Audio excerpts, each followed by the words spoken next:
Luca, your film "Call Me by Your Name" is about to debut all across America. What's that anticipation level like? As it's been seen at festivals, it's been seen within the industry some. What's your anticipation level like for the public to actually see it? We also opened in the UK already, and it's going well. In general, for me, it's quite abstract. Like I do a movie, the movie goes out in the world, and I'm not sure what this peace of mind can be in the hands of an audience. I know that there is a lot of anticipation. Sometimes I don't have social media, but sometimes people shows me Twitter and stuff, and there is a lot of energy for the film, and I'm very glad, and I'm very humbled by this. I have to say that I'm also very humbled by the specific work of Sony Classics, of Michael and Tom, the way they are positioning the movie, the screenings and the things is very interesting to me. It's like a lesson in cinema. And so I look forward. I know that I'm going to be coming back in America at the end of the month, and I may do some Q&As in theaters with real audience. So I look forward to it. How did you and James Ivory hook up? He Oscar-nominated director, mostly known for directing, not writing. How did that relationship happen here? James and I, we met when he made the White Countess. He came to Italy to present a film. It has been a sad time of his life because Ismail Merchant had just passed away during the post-production of that film. And we became friends. And he also is friend with Peter Spears and Howard Rosamund, that are with me and Marco Morabito and Emily George and Rodrigo Teixeira, producers of this film.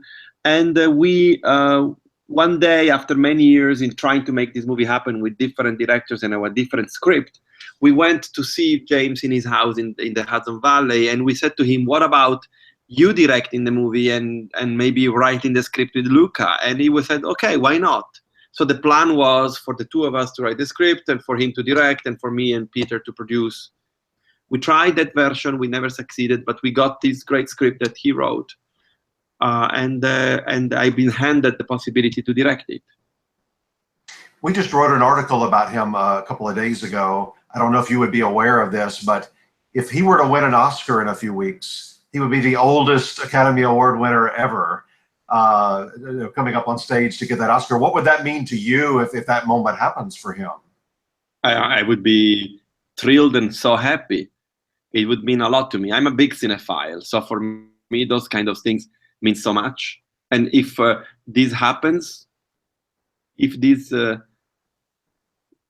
incredible acknowledgement of some sort that is the Oscars happens for Jim, it would be so wonderful. It would be an embrace from the industry for a lifetime and for the specific of this movie. So I couldn't be more happy. Well, and I don't mean to just single him out. I mean, this movie really could be an awards player all throughout this season, and definitely at the Oscars at the end. What would it mean? What would that mean for you and the whole team? We would be. I mean, we are already so humbled by the entire experience here. We go to Sundance, Toronto, New York, London, and we get love, and it's great. I mean, what's worse? What's best actually? What's best than be loved by people, be recognized by people? And I take very seriously all this process. I think it's a part of my work, and it's part of what cinema is. And I think that the capacity of a community to group together and recognize the work of members of this community, it's fascinating, astonishing. I will never forget how I felt, the emotion I felt when in 1991 or 2 actually, I woke up in the middle of the night to watch the Oscars, and it was the year in which my hero Jonathan Demme won for The Silence of the Lambs. I screamed so wildly that I woke up in the entire house.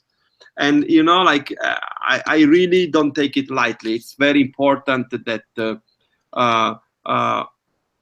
movies can get this kind of recognition, and you know, what can I say? I would be so happy. But in general, it's great, the entire experience. Well, let's talk about the movie a little bit. It's set in Italy, in the countrysides of Italy. And to me, when I watched it, I mean, beyond the characters that we see, the actual physical human characters, Italy is a character in this movie, don't you think? I think space is a character in my movie, whether it's Italy or any other place. I tend to make sure that you as an audience can experience the journey of a character in his physicality and not only in his emotional journey. So how do you understand someone if you cannot put in context the figure to the landscape? I don't understand. So for me, that's really crucial. Of course, I Am Love, A Big Splash, and Call Me By Your Name, they are all set in Italy, and they are all, in a way, explorations of people in Italy, foreigners in Italy, I would say. But my approach is always to make sure that the space, the lived in space, the landscape becomes really a character in my films. Finding Timothy, what kind of process was that like? I mean, the movie rides on his shoulders, everything's sort of seen through his eyes. It has been incredibly easy, strangely enough, because, you know, like, to cast someone at young age that can carry a character through a movie like this, it's the most difficult thing. And yet, I had the privilege of meeting Timothee when I was a producer of this film, and we never met anybody else, because we met him and we found him and we said, oh my God, it's fantastic. I understood immediately that the ambition of Timothee to be a great actor, his hunger for performance, his naivete as a human being, all those elements were so great and strong for the role that when I became a director, I agreed with the choice of the producers, and we went on working with him. What you knew you wanted him right from the start. You just said that he was the perfect choice. Even along the way, little surprises can happen. Where did he surprise you in terms of his performance? I was surprised every day by Timothee. I think Timothee makes choices that are always off the center, and yet they are so pregnant with meaning. So I have to say that the cast of this movie, it's a wonderful ensemble. I am so grateful to the commitment of all of them. And I've been surprised by all of them in their own way. Timothee, I would say, because he's kind of a kamikaze with great wiseness. Right at the very beginning of the movie, Armie Hammer's character shows up to live with his family for a while. Tell us about casting him, why he was the right choice for his role. Armie, I've been in love with him since I saw him in The Social Network. You know, like this collective experience that is movie going is also a way to fall in love every time you watch a great actor, a great movie, a great scene. And for me, the twins he played in that film were like astonishing. I believe they were two actors until I knew it was one actor, and the artistry of him and Mr. Fincher. I followed Armie's career. I watched him in every movie he made. I was particularly drawn by his portrait of the lover of Edgar Hoover in J. Edgar. I found that his take on The Lone Ranger was fantastic. I actually am a big fan of that film. So when I became the director of the movie, not the producer, but the director and the producer, I immediately thought of Armie, and I sent him the script. And Michael Stuhlbarg, nobody's having a bigger career than him right now, just in almost every movie that you see. He's got nice little moments through this movie, but boy, what a powerhouse of an ending. Michael is a great actor because he's a great human being. He is a man of great humbleness and dedication and artistry. He is like an artisan. He's someone like the one who makes the clock, the watches, and he's working on the minutiae of the mechanisms. It's so wonderful watching him work. He becomes the character, and he builds time after time the mechanism of this character. So I mean, I've been always willing to work with him. And again, it was very easy. I sent the script, he read the script, he said yes. The movie's set in 1983. Of course, you have a wonderful score. The score that you've got in the movie is great, but picking some of the songs that you did from that early 80s period, what was that process like?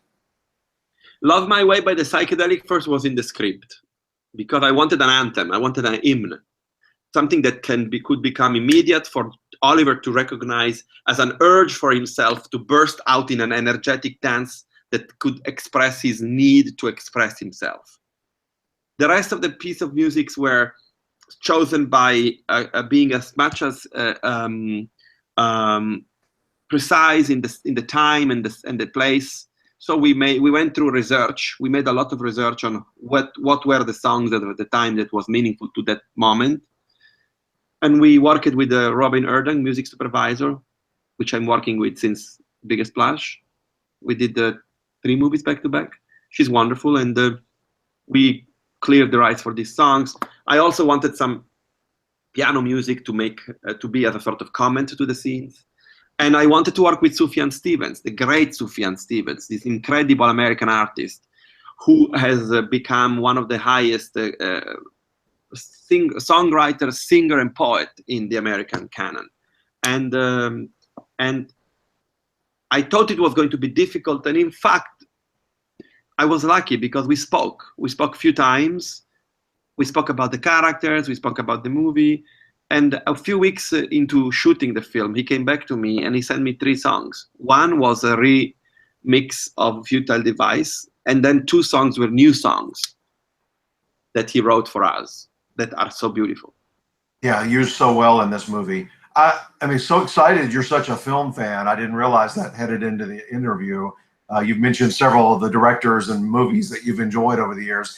If you had to name, say, 3 or 4 American films that would be at the very top of your list that you've ever watched, what would be some of those movies? I will name titles that come to my mind now, even though those titles are not compared to the list of names I would like to mention. But out of improvisation, I would say Sunrise by Murnau, Some Like It Hot by Billy Wilder, Psycho by Alfred Hitchcock, and The Age of Innocence by Martin Scorsese, and The Empire of the Sun of Mr. Spielberg.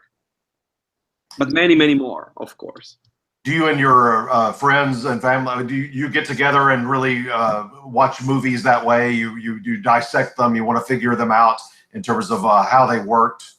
My partner is a filmmaker and he's a cinephile like me, so we have the privilege of watching movies together all the time and do what you just described. Yes, we do.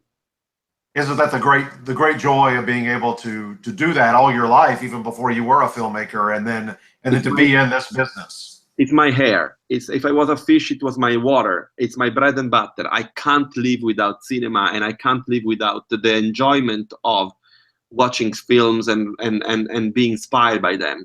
I think that the vision of life that you get through cinema is so powerful to me that it is what I am.